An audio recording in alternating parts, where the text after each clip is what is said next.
আমার রাসূলকে সৃষ্টি করে, আমার রাসূলকে যখন আমার রাসূলকে সৃষ্টি করার হুকুম আসলো, আমার আল্লাহ বলতেছেন ইজা আরাদা শাইয়ান আইয়াকুলা লাহু কুন ফায়াকুন। আমরা কিতাবগুলিতে ঘাটি, যখন উলামায়ে কেরাম থেকে শুনি কুন ফায়াকুন, আল্লাহ যখন বলেছে হও ফায়াকুন, সবকিছু হয়েছে। কেউ বলে 6 দিনে, এখন এই 6 দিন আমাদের সূর্য ডুবা অস্ত যাওয়া এই 6 দিন না, আল্লাহর 6 দিনে আল্লাহ কুল কায়নাত 18,000 মাখলুকাত 80,000 আলম বানিয়েছেন। আল্লাহ তাবারক ওয়া তাআলা আমাদেরকে বুঝিয়েতে চেয়েছেন কোরআনে পাকে যে ইজা আরাদা শাইয়ান আইয়াকুলা লাহু কুন ফায়াকুন, কুন হও ফায়াকুন, হয়ে গেল। কি হওয়ার কথা বললো, কি হয়ে গেল আজ পর্যন্ত কেউ বলতে পারে নাই। আমার থেকে একটু হলো শুনে নিন ইমামগণরা কি বলতে চেয়েছেন। আল্লাহ তাবারক ওয়া তাআলা কোরআনে পাকে বলছেন ইজা আরাদা শাইয়ান আইয়াকুলা লাহু কুন ফায়াকুন। সুবহানাল্লাহ বলেন। মাশাআল্লাহ, ঠিক আছে, এদিকে। তো আল্লাহ তাবারক ওয়া তাআলা কোরআনে পাকে যখন বলেছেন ইজা আরাদা, ইরাদা করেছেন, ইচ্ছা করলেন যখন আমার আল্লাহ, শাইয়ান কোন কিছু, আইয়াকুলা লাহু সেই কোন কিছুকে বললেন কুন হও ফায়াকুন, হয়ে গেল। কি করতে বললেন, কি হইতে বললেন আজও পর্যন্ত জানলাম না। সাহাবায়ে রাসূলরা রাসূলে পাকের কাছে জিজ্ঞেস করলেন ইয়া রাসূলুল্লাহ, ইয়া হাবিবাল্লাহ, আল্লাহ কি হইতে বলছে, কোন বলেছেন আর কি ফায়াকুন হয়েছে আমাদেরকে একটু বলুন। আমার নবী বললেন খেয়াল করো, ইজা আরাদা, আল্লাহ চাইলেন, শাইয়ান চাইলেন। এখন শাইয়ান এক আরবি, আমাদের কোরআন বিল কোরআন তাফসীর করলে দেখা যায় শাইয়ান বেগাইরি হিসাব, আল্লাহ যাকে চান বেগাইরি হিসাব, হিসাব ছাড়াই দিতে থাকেন। আছে কিনা কোরআনে? আছে। এখন যদি খেয়াল করেন কোরআন বিল কোরআন তাফসীর করব, শাইয়ান কোন কিছু যাকে চান তাকে বেগাইরি হিসাব দিতে থাকেন, শাইয়ান বেগাইরি হিসাব দিতে থাকেন যাকে চান। এখন ইজা আরাদা শাইয়ান, আল্লাহ চাইলেন কোন চাওয়াকে, সেই চাওয়াকে বললেন আইয়াকুলা লাহু হন ফায়াকুন, সেটা হয়ে গেল। কি হওয়ার কথা বললেন আমার নবী পাক বলতেছেন, কেন সাহাবারা তোমরা শুনে রাখো, আনা মিন নূরিল্লাহ ওয়া কুল্লু শাইইন মিন নূরি, আমি আল্লাহর নূর থেকে পয়দা হয়েছি।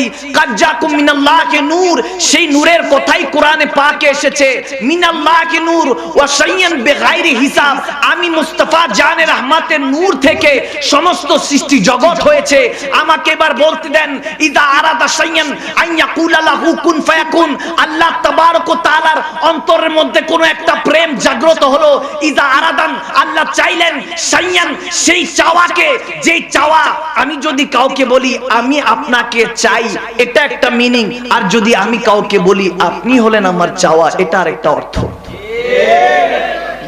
যদি বলি আমি আপনাকে চাই এটা একটা, আর আমি যদি বলি আপনি আমার চাওয়া এটা আরেকটা। ঠিক কিনা? প্রেমের কথা প্রেমিক বুঝে, ইশকের কথা আশিক বুঝে। আল্লাহ তাবারক ওয়া তাআলা যখন কিছু চাইলেন সেই চাওয়াকে বললেন, সেই চাওয়াটা কি? সেই চাওয়াটা হলো আপনার আমার নবী, দো জাহানের বাদশা নবী রাহমাতুল লিল আলামিন নবী বলছেন সেই চাওয়াটা ছিলাম আমি নবী মুস্তাফা। আল্লাহ তাবারক ওয়া তাআলা বলেন ইজা আরাদা শাইয়ান, আল্লাহ চাইলেন অন্তর থেকে রাসূলে পাককে সামনে আনবেন, সেই রাসূলে পাককে দিয়ে কুল কায়নাত বানাবেন। আল্লাহ তাবারক ওয়া তাআলা বললেন ইজা আরাদা শাইয়ান আইয়াকুলা লাহু, যখন চাইলেন তেনার চাওয়া সেই মুস্তাফা জানে রহমতকে রাসূলে পাককে বললেন আইয়াকুলা লাহু, রাসূলকে বললেন কোন, হয়ে যান, আপনি আমার সামনে আসুন, প্রকাশ হন, ফায়াকুন, আমার রাসূলে পাক প্রকাশ হয়ে গেলেন। এখন কামলিওয়ালা নবীকে যখন প্রকাশ করলেন আল্লাহ তাবারক ওয়া তাআলার মন চাইলো এত নূরানি ইরফানি, এত সুন্দর, এত চমৎকার, এত শাখসিয়াত চেহারায় ওয়াদুহা যেনার নাম বলা হয়, সেই রাসূলে পাককে দেখে আমার আল্লাহর ইচ্ছা হলো কুল কায়নাত বানাবার। সুবহানাল্লাহ। তখন আমার নবী নূর থেকে, আমার নবী রাসূলে পাকের নূর থেকে তারপর तमाम দুনিয়া সৃষ্টি করেছে। এজন্যই অত্র আয়াতের অন্য আয়াতে আসে কুল্লু শাইইন ইয়ারযুকুল আসলি, সমস্ত কিছুই একদিন মূলের দিকে ধাবিত হবে। সুবহানাল্লাহ। সুবহানাল্লাহ বলেন। আমার আল্লাহ তাবারক ওয়া তাআলা হাদিসে কুদসির মধ্যে বলেন, যখন কোরআন সুন্নাহর কথা শুনে, আমার কামলিওয়ালা নবী বর্ণনা করছেন, যখন কেউ কোরআন সুন্নাহর কথা শুনে সুবহানাল্লাহ বলে, তার 14 গোষ্ঠীর নাম জান্নাতের দরজার মধ্যে লিখে দেওয়া হয়। তাহলে সুবহানাল্লাহর কথা জোরে বলতে হবে, ঠিক কি না? এবার আসুন, আল্লাহ তাবারক ওয়া তাআলা যে কোরআনে পাকে বলেছেন, ওয়াত্তাখিযু মিন মাকাম ইব্রাহিম মুসাল্লা, হে বান্দা সেই রাসূলে পাককে চিনতে হবে। তোমাকে 18,000 মাখলুকাতের মধ্যে শ্রেষ্ঠত্ব দেওয়া হয়েছে, তুমি আশরাফুল মাখলুকাত। তুমি একটা কীট পতঙ্গ হতে পারতে, তুমি একটা বিড়াল হতে পারতে, একটা প্রাণী হতে পারতে, ইউ লাইক অ্যানিমাল, যে কোনো পশু হতে পারতেন, নয়তোবা মালাইকা এঞ্জেলস, আপনি ফেরেশতা হতে পারতেন, নয়তোবা ডেভিল শয়তানও হতে পারতেন, কিন্তু আল্লাহ তাবারক ওয়া তাআলা আপনাকে আমাকে আশরাফুল মাখলুকাত, সৃষ্টির সেরা হিসাবে বানিয়েছে। এটা শুকরিয়াই তো শেষ করতে পারবেন না বান্দা। এবার আসুন, কতটা ঋণী আল্লাহর কাছে আর একটু শুনেন। সেখানেই শেষ নয়, আপনি যাকে ভালোবাসেন, পছন্দ করেন, তাকে ছোঁয়া তো দূরের কথা, দেখতেও দিবেন না, ঠিক কি না? তাকে ছোঁয়া তো দূরের কথা, দেখতেও দিবেন না। আর আমার আল্লাহ তাবারক ওয়া তাআলা যাকে ভালোবেসেছেন, ওয়া মা আরসালনাকা ইল্লা রাহমাতুল লিল আলামিন, সেই নবীকে উম্মতের জন্য দিয়ে দিয়েছে। সুবহানাল্লাহ। তাহলে কেমন খালিক ও মালিক, কেমন খালিক ও মালিকের বান্দা আপনি। গুনাহ করছেন, অন্যান্য নবী রাসূলদের যুগে গুনাহ করলে ধরা খেয়ে যেত। আমার রাহমাতুল লিল আলামিন আসার কারণে, কোরআনের বরকতে, আমার রাসূল পাক আসার কারণে বান্দা গুনাহ করে, কিন্তু পর্দাটা দিয়ে রাখেন কে? আল্লাহ। চিল্লায় বলুন কে? যে গুনার কথা দেখলে মানুষ সালামও দিত না, যে গুনার কথা জানলে মা বাবা ত্যায্য পুত্র করত, আপনাকে ত্যায্য সন্তান করত, সেই গুনাহ খাতার উপরে আমার আল্লাহ তাবারক ওয়া তাআলা পর্দা দিয়ে রেখেছেন। সুবহানাল্লাহ। এবং শুধু সেখানেই শেষ নয়, ফামান ইয়ামাল মিসকালা যাররাতিন শাররান ইয়ারা, হাসরের ময়দানে যিনি যারা যারার হিসাব নেবেন, সে আল্লাহ তাবারক ওয়া তাআলা তিনি বলছেন যে যদি তুমি দুনিয়াতে কোনো বান্দার গুনাহ লুকিয়ে রাখো, হাসরের ময়দানে আমিও তুমি বান্দার গুনাহগুলি লুকিয়ে রাখি। সুবহানাল্লাহ। আল্লাহু আকবার। সেই রব্বে করিম বলছেন, তোমাকে যখন ছোট ছিলা, মা তোমাকে খেদমত করেছি, মায়ের অন্তরের মধ্যে তোমার জন্য ভালোবাসা দিয়ে দিয়েছি। সেই সন্তান, সেই শিশু বাচ্চা, তুমি যখন বড় হয়েছো, এখন আলহাজ হয়েছো, মুফতি হয়েছো, মুহাদ্দিস হয়েছো, এলাকার নেতা হয়েছো, প্রাইম মিনিস্টার হয়েছো, হয়তোবা পুরা দুনিয়া তোমার কথা শুনে কত কিছু হয়েছো, কিন্তু বান্দা সফলতা সেখানে নয়। সফলতা হলো তুমি আল্লাহর খাস বান্দা, রাসূলের খাস উম্মত হতে পেরেছো কিনা, ঠিক কিনা? কারণ যা কিছু করবেন এগুলো এই দুনিয়াতে রেখে যেতে হবে, কিচ্ছু নিয়ে যেতে পারবেন না। আপনাদেরকে আমি আল্লাহ তাবারক ওয়া তাআলার সেই ফরমানগুলি স্মরণ করিয়ে দিচ্ছি। এগুলো কোনো নতুন কথা না, এগুলো পুরনো কথা। একদিন পথে দিয়ে হাঁটছেন, হাদিসে বুখারী, হযরতে আমার রাসূল পাক যখন হাঁটছেন, দেখতেছেন কি জানি আজব সুরে ডাকছে, ইয়া রাসূলুল্লাহ মাদাদ কুন, ইয়া হাবিবাল্লাহ মাদাদ কুন, ওগো রাসূল আমাকে সাহায্য করুন। আমার রাসূল দেখলেন কোন মানুষের আওয়াজ না, কোন ফেরেশতা না, কোন মালাইকা না, কোন জিন্নাত না, কোন কিছু না, না নাবাতাত না, না শাজারাত না, কোন কিছুর আওয়াজ না, আজব একটা আওয়াজ কি জানি আমার রাসূলকে ডাকছেন। রাসূল পাক খেয়াল করে দেখলেন যে পিঁপড়ার একটা দল ছটপট করছে, আগুন ধরানো, দেখতেছেন পিঁপড়ার দল আমার রাসূল পাককে ডাকছে। কামলিওয়ালা নবীকে ডাকছেন। মদিনা ওয়ালা দেখলেন আগুন ধরিয়ে দিয়েছে, সাহাবায়ে কেরামদের উপর রাগ হয়ে গেলেন যে কে পিঁপড়াদের উপর আগুন ধরিয়েছে। একজন সাহাবা সারেন্ডার হয়ে গিয়ে বললেন, ইয়া রাসূলুল্লাহ আপনি এই পথে দিয়ে যাবেন, আপনার যাতে বিঘ্ন না ঘটে, আপনার যাতে কষ্ট না হয়, পিঁপড়ার দল বেশি ছিল এজন্য আগুন দিয়েছি যাতে সরে যায়। তখন আমার রাসূল পাক বললেন, একজন সৃষ্টি হয়ে, একজন মাখলুকাত হয়ে আরেকটা মাখলুকাতের উপর, এক সৃষ্টি হয়ে আরেক সৃষ্টির উপর জুলুম, এটা আল্লাহর দরবারে সবচেয়ে বড় কাহার কারিয়াত, তুমি এটার জন্য জাহান্নামী হতে পারো, তওবা করো। আর তওবাতুন নাসুহা ওয়া তাওবাতুল ক্বাবলাল মাউত, মৃত্যুর আগে আবার তওবা করো, আবার সাহাবার লিস্টের নাম ভুক্ত করো। তখন সেই সাহাবা তওবা করেছেন, আবার ইন্নাল্লাযীনা ইউবায়ুনাকা ইন্নামা ইউবায়ুনাল্লাহ, রাসূল পাকের কাছে বায়াত নিয়ে তওবা করে আবার ক্ষমা চেয়েছেন, এবং সাথে সাথে সেই পিঁপড়াদেরকে পানির ওই আগুনের উপর পানি ঢেলে দিয়েছেন। সুবহানাল্লাহ।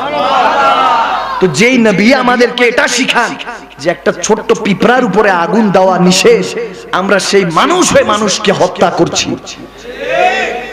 তার মানে সেই আইএমএ জাহেলিয়া যুগ আবার ব্যাক করছে, আবার চলে এসেছে। মানুষ হয়ে মানুষের গীবত করি, চগলখড়ি করি। আমার আল্লাহ বলছেন ওয়াত্তাখিযু মিন মাকামি ইব্রাহিম মুসাল্লা, তোমার মধ্যে একটা কলব দেওয়া হয়েছে, এটাকে পুত পবিত্র করো।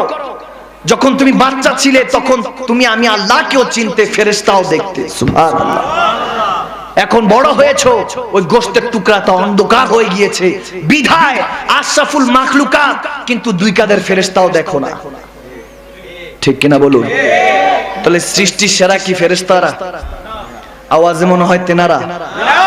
দুই কাঁধের ফেরেশতা। আপনি যখন একাকিত্ব থাকেন, আপনার মা বাবাও থাকে না, আপনার বিবিও থাকে না, যখন একাকিত্ব থাকেন, লাইক আপনি যদি এক্সাম্পল ধরেন ওয়াশরুমে থাকেন, বাথরুমের মধ্যে একা থাকেন, আপনি যখন নিজের মতো থাকেন, কেউ থাকে না, ধরে নিন, কিন্তু এতটুকু মানেন যে দুই কাঁধের ওই কারামান কাতিবিন দুই ফেরেশতা আছে।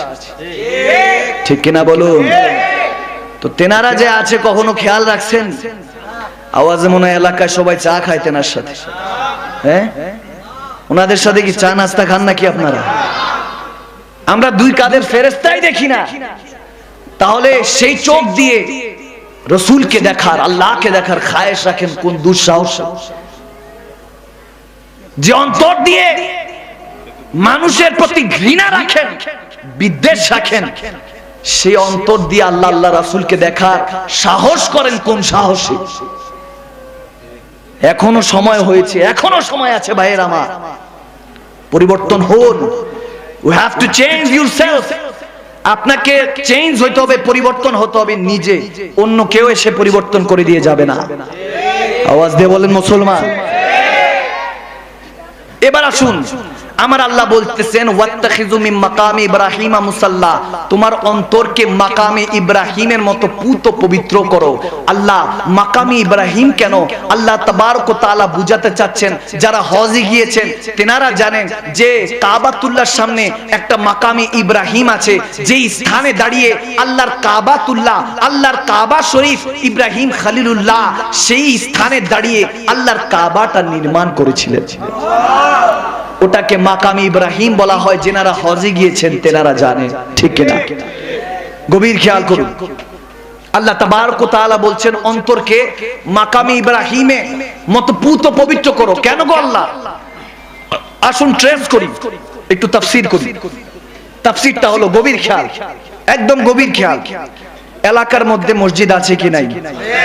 আছে। মসজিদটা নির্মাণ করতে কেউ 5 টাকা, 10 টাকা, 100 টাকা, 500 টাকা, 1000, 10,000, 20,000, 1 লক্ষ, 1 কোটি, যার যতটুকু সমর্থ ততটুকু দিয়ে থাকে। আওয়াজ দিতে হবে। আচ্ছা, যেনারা দান করেছেন মসজিদে, তেনারা দান করেছেন কিন্তু শ্রম দেন নাই। শ্রমিক আলাদা। আওয়াজ দিয়ে বলেন। শ্রমিক আলাদা, শ্রম আলাদা, দান আলাদা, আর হলো পয়সা আলাদা। দুইটা একত্রিত হওয়ার পর তারপর একটা মসজিদ হয়েছে। মসজিদ আল্লাহর ঘর, কিন্তু কাবাতুল্লাহ, বাইতুল্লাহও আল্লাহর ঘর। এখন মসজিদের চারপাশে 7 তাওয়াফ করলে হজ হবে? কেন? কেন? এত বছর যে হইছে, একটু খেয়াল করুন তো। আল্লাহর ঘর, হাযা বাইতুল্লাহ, মসজিদ তো আল্লাহর ঘর, ওটাও কাবাতুল্লাহ, ওটাও আল্লাহর ঘর। পার্থক্য কেন? এখানে 7 তাওয়াফ করলে 7 বার চক্কর লাগাইলে মসজিদ আল্লাহর ঘর। হুজুর, হজ তো হচ্ছে না। ওখানে টাকা খরচ করে, কষ্ট করে, পরিশ্রম করে যখন যাচ্ছি, তারপর আল্লাহর ঘরকে তাওয়াফ করলে হজ হয়। কেন? তাহলে শুনুন, আল্লাহ তাবারক ওয়া তাআলা বলছেন, বান্দা তুমি যে মসজিদ বানিয়েছো সেটা তুমি তোমার নিজ ইচ্ছায় বানিয়েছো। আমি আল্লাহ ডিক্লার দিয়েছি পুরা দুনিয়াটাই মসজিদ। যেখানে সেজদা দাও আমি আল্লাহর সেজদা আকিমুস সালাত লিযিকরি, সে সেজদাটা আদায় হয়ে যাবে। কিন্তু দুনিয়ার মসজিদ, তোমার এলাকার মসজিদ আর আমার মক্কাতুল মুকাররমায় কাবাতুল্লাহ শরীফ, সেই মসজিদ, সেই ঘর আর এই ঘরের মধ্যে পার্থক্য হলো এখানে দান শ্রম আলাদা, কিন্তু সেই ওয়াত্তাখিযু মিন মাকামি ইব্রাহিমা মুসাল্লা, যেই স্থানে দাঁড়িয়ে আল্লাহর খলিল, আল্লাহর ইব্রাহিম নবী পয়গম্বর আল্লাহর কাবা তৈরি করেছেন, সেই কাবা শরীফকে যখন ইব্রাহিম খলিলুল্লাহ তৈরি করেছেন, শ্রমও নিজের ছিল, পয়সাও নিজের ছিল। আমি কোথায় নিয়ে যাচ্ছি? যারা বুঝতে পেরেছেন তাদেরকে সুবহানাল্লাহ, যারা বুঝতে পেরেছেন তাদেরকে মারহাবা, আর একটু জোরে বলেন। আর যারা বুঝেন নাই আমার আঙ্গুল ধরেন, আমি নিয়ে যাব ইনশাআল্লাহ। যেতে রাজি আছেন তো? গভীর খেয়াল। আল্লাহ তাবারক ওয়া তাআলা বলছেন এলাকার মসজিদের মধ্যে 100 জন বা 500 কয়েক হাজার মানুষ মিলে শ্রম এবং পয়সা আলাদা, দান আলাদা, এবং তোমার সেই শ্রমিকও আলাদা ভাবে তুমি একটা ঘর বানাও, সেটা মসজিদ হয়, আমি আল্লাহর ঘর হয়, পবিত্র স্থান হয়। কিন্তু কাবাতুল্লাহ দানের জন্য 7 তাওয়াফ করলে হজ হয়, পুত পবিত্র হতে পারবা, জীবনের সমস্ত গুনাহ খাতা মাফ করার সুযোগ আছে। এই জন্য কারণ আল্লাহর কাবা নির্মাণ করার সময় ইব্রাহিম খলিলুল্লাহ নিজের শ্রম ব্যয় করেছেন, নিজের পয়সা ব্যয় করেছেন, নিজের সময় ব্যয় করেছেন, নিজের পরিবারকে ত্যাগ করেছেন। আল্লাহ তাবারক ওয়া তাআলাকে ভালোবেসে মহব্বত নিয়ে আল্লাহর কাবা তৈরি করেছেন।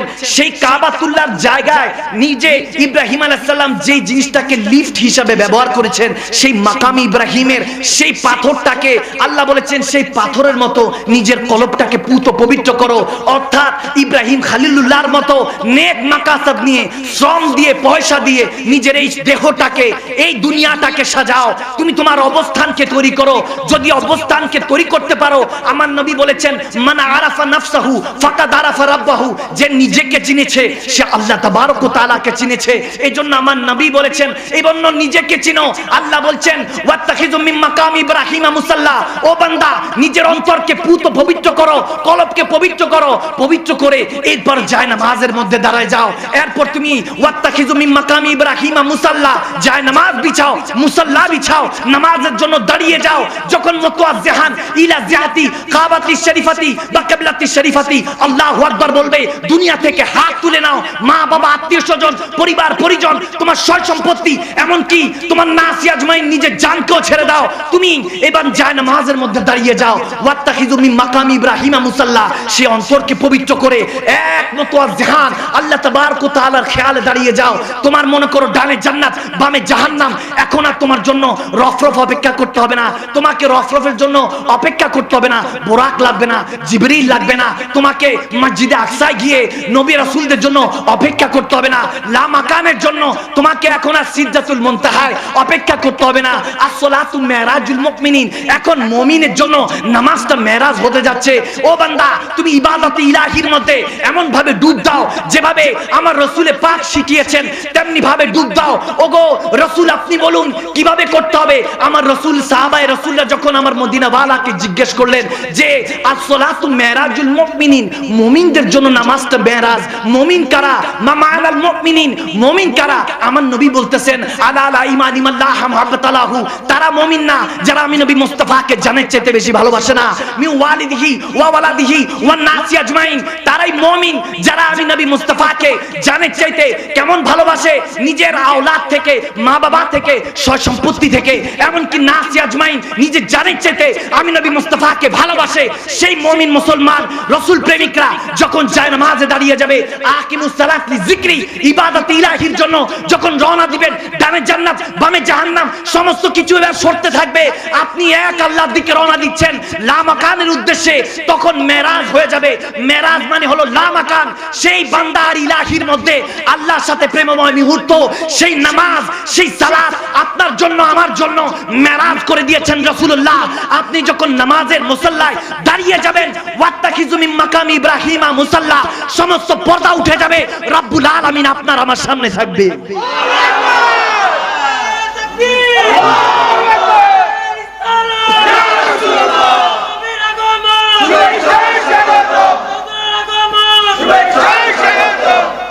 আল্লাহু আকবার বলুন। শুধু আমার নবী মেরাজ করে আসেন নাই, বান্দার জন্য, উম্মতের জন্য মেরাজ নিয়ে এসেছে। আলাস্তু বিরাব্বিকুম বলে দেখে এসেছেন সেই ইলাহিকে। এজন্য রাতে ঘুম আসে না, রাতে এজন্য ঘুম আসে না, কারণ আপনি সেই মালিক ও খালিককে দেখে এসেছেন। তাফসীর গণরা বলবেন আলাস্তু বিরাব্বিকুম, আল্লাহ জিজ্ঞেস করেছেন, কোশ্চেন করেছেন, প্রশ্ন করেছেন, তোমাদের প্রভুকে আমি নই? আর আমরা বলেছি কলু বালা, হ্যাঁ আল্লাহ তুমি আমাদের প্রভু। মূলত সেটা নয়, আল্লাহ বলেছেন আই লাভ ইউ, আমরা বলেছি আই লাভ ইউ টু। কি বুঝলেন? কিচ্ছু বুঝেন নাই, কিচ্ছু বুঝেন নাই। প্রেমিক ছাড়া প্রেম বাঁচে না। শুধু গাছ লাগালে হবে না, পানিও ঢালতে হবে, পরিচর্যা করতে হবে অন্তরের মধ্যে। শুধু বললে হবে না যে কোরআন সুন্নাহর মেহফিল সাজিয়েছেন, মিলাদুন নবীর মেহফিল সাজিয়েছেন। আমার নবীকে আল্লাহ পাঠিয়েছেন এই দুনিয়াতে শান্তি স্থাপন করার জন্য। ইবাদতের জন্য মালাইকা ফেরেশতা ছিল, জিন্নাত ছিল, অন্যান্য আল্লাহর মাখলুকাত ছিল। মানুষকে, বনি আদমকে সৃষ্টি করেছেন একমাত্র প্রেম করার জন্য। আমার আল্লাহ আল্লাহ রাসূলের সাথে মনটা লাগানোর জন্য। আমরা সেই আদম সন্তান, যে আদম সন্তানের দিকে, আদম আলাইহিস সালাতু ওয়াস সালামের দিকে তাকিয়ে আল্লাহর খেয়াল হলো আদম সন্তান তৈরি করা দরকার। আপনার আমার জায়গা জমি নিয়ে কেউ টান দিলে মামলা তো সুপ্রিম কোর্টে 10টা করবেন। কখনো কি এটা চিন্তা করেছেন যে বাবা আদম আলাইহিস সালাম, মা হাওয়া আলাইহিস সালাম কোথায় ছিল? বেহেশতে ছিল। কোথায় ছিল? তো আমরা হলাম বেহেশতের ওয়ারিশ। আমরা কি? আওয়াজ দিয়ে বলেন। পিছে ওয়ালে, একদম পিছনের সবাই হাত তুলে, আমরা কি? আমরা জান্নাতি। আমরা কি? আওয়াজ দিয়ে বলেন কি? আমি মাকদুম সালমাদানির কথা না, আল্লাহর কথা। আমরা জান্নাতি। আমরা জান্নাতি কারণ আমার বাবা মা জান্নাতি। আমার রাসূল পাক বলেন আদ দুনিয়া সিজনুল মুমিন মুহাম্মাদি, যে উম্মতে মুহাম্মাদি হওয়ার জন্য ঈসা রুহুল্লাহ আসমানে অপেক্ষা করছে। আওয়াজ দিয়ে বলেন। ঈসা আলাইহিস সালাম আমার নবীর কাছে বায়াত হবেন। প্রশ্ন রাখতে পারেন কিভাবে? মাহদী আলাইহিস সালাম বায়াত করাবেন ঈসা আলাইহিস সালামকে। ইন্নাল্লাযীনা ইউবায়ুনুকা ইন্নামা ইউবায়ুনাল্লাহ, ইউবায়ুনাল্লাহ। উলামায়ে কেরামরা জানেন ফিউচার টেন্স, এটা মুজারাদ সিগা। কিয়ামত পর্যন্ত বায়াতে রাসূল, রাসূলে পাকের হাতে বায়াত নেওয়া কিয়ামত পর্যন্ত জারি আছে। কোরআনের ডিক্লেয়ার অনুযায়ী মাহদী আলাইহিস সালাম এসে ঈসা রুহুল্লাহকে রাসূলে পাকের হাতে বায়াত করিয়ে রাসূলে পাকের উম্মতের মধ্যে শামিল করবেন। সেই রেডিমেড মুসলমান উম্মতে মুহাম্মাদি আমরা।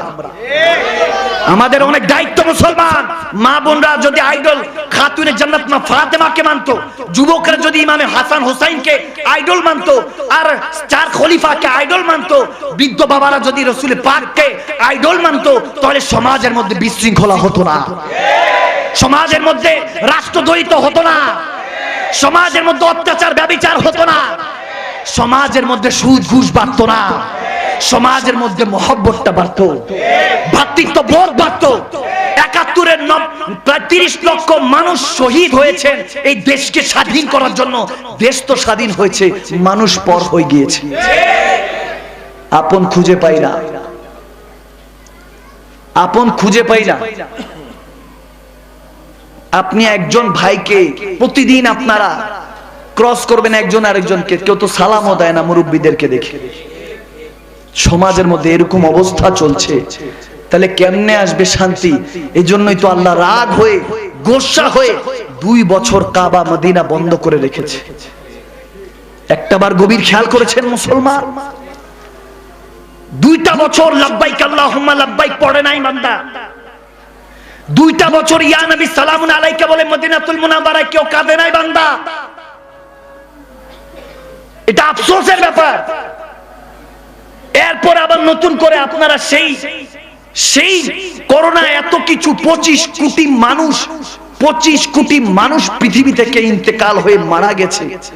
দুনিয়া ছেড়ে দিয়েছে, 25 কোটি মানুষ কবরে, আপনি এখনো উপরে, তার মানে কাজ বাকি আছে, এখনো সময় আছে, সতর্ক হয়ে যান, নিজের মধ্যে আদব আনুন। আদিনী কুল্লা আদব, দিন প্রতিষ্ঠা, ইসলাম প্রতিষ্ঠিত আদবের উপরে, নিজের মধ্যে আদব আনুন। ওলামায়ে কেরামদেরকে মহব্বত করুন, আদব করুন, ইহতেরাম করুন, বড়দেরকে শ্রদ্ধা করুন, সমাজের বুজুর্গদেরকে সালাম দিন। আমার নবী বলেছেন দুইটা বিষয় জান্নাতীদের লক্ষণ, একটা হলো খাওয়ানো, আরেকটা হলো সালাম দেওয়া। এটা জান্নাতীদের লক্ষণ। বড়দেরকে সালাম করুন, ছোটদেরকে স্নেহ করুন, শিক্ষা দিন। আপনি যেটা জানেন সেটা জানান তাকে। একজন আদর্শ স্বামী স্ত্রী হতে পারে, একজন আদর্শ মা বাবা। আওয়াজ দিয়ে বলেন, একজন আদর্শ স্বামী স্ত্রী হতে পারে, একজন আদর্শ মা বাবা। বিয়ে করার সাথে সাথে 3 মাসে তালাক চায়, উকিলদের কাছে যান, কাজীদের কাছে যান, খবর পাবেন 2-3 মাস বিয়ে টিকে না। কেন? এই সমাজের মধ্যে এইসব অনৈতিক কাজ করবার এই জন্য হচ্ছে, কারণ আমাদের অন্তরের মধ্যে থেকে রসুল প্রেম উঠিয়ে না হচ্ছে। আওয়াজ দিয়ে বলেন মুসলমান, আল্লাহর ভীতি উঠিয়ে না হচ্ছে, ওলি আল্লাহদের আদর্শ উঠিয়ে না হচ্ছে, সাহাবায়ে রাসূল আহলে বায়াতের আদর্শ উঠিয়ে না হচ্ছে। বিদায় আমরা ইহুদি নাসারাদের মতো স্বার্থপর সেলফিশ হয়ে যাচ্ছি। এটা ইহুদি নাসারাদের ষড়যন্ত্র। ভাইয়ের আমার, সজাগ হন, চোখে পানি মারুন, উঠুন, উঠুন রাসূলের জন্য, বসুন আমার রাসূলের মহব্বতে, শুনুন আমার রাসূলকে শোনার জন্য, দেখুন রাসূলে পাককে দেখার আশায়, ঘুমান আল্লাহ পাক রাসূলে পাকের দিদারের আশায়।